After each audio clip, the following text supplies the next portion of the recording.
বার্মিংহামের পর চেন্নাইয়ের দেওয়া বোলিং অ্যাকশন পরীক্ষায়ও সাকিব আল হাসান ব্যর্থ হয়েছেন বলে খবর ছড়িয়েছে। বিসিবি দু একদিন আগে অনানুষ্ঠানিকভাবে সেটি জানতে পারে।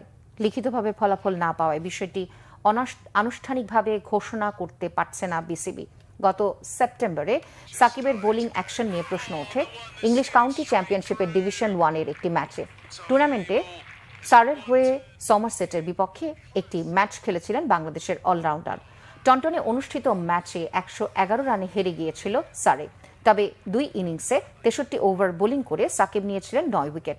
ম্যাচের প্রায় 2 মাস পর জানা যায় ওই সময়ে সাকিবের বোলিং অ্যাকশন নিয়ে সন্দেহ প্রকাশ করেছে ম্যাচের 2 আম্পায়ার।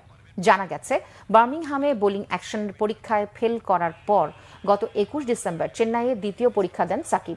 পরের পরীক্ষার রিপোর্ট নিয়ে নানা রকম গুঞ্জন ছড়াচ্ছে।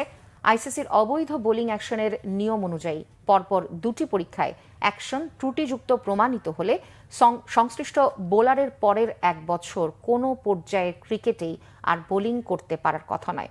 সেক্ষেত্রে সাকিব যদি সত্যি চেন্নাইও ফেল করে থাকেন, এখন থেকে পরের 1 বছর যে কোনো পর্যায়ের ক্রিকেটে বোলিং নিষেধাজ্ঞায় থাকবেন 37 বছরের এই বাঁহাতি স্পিনার।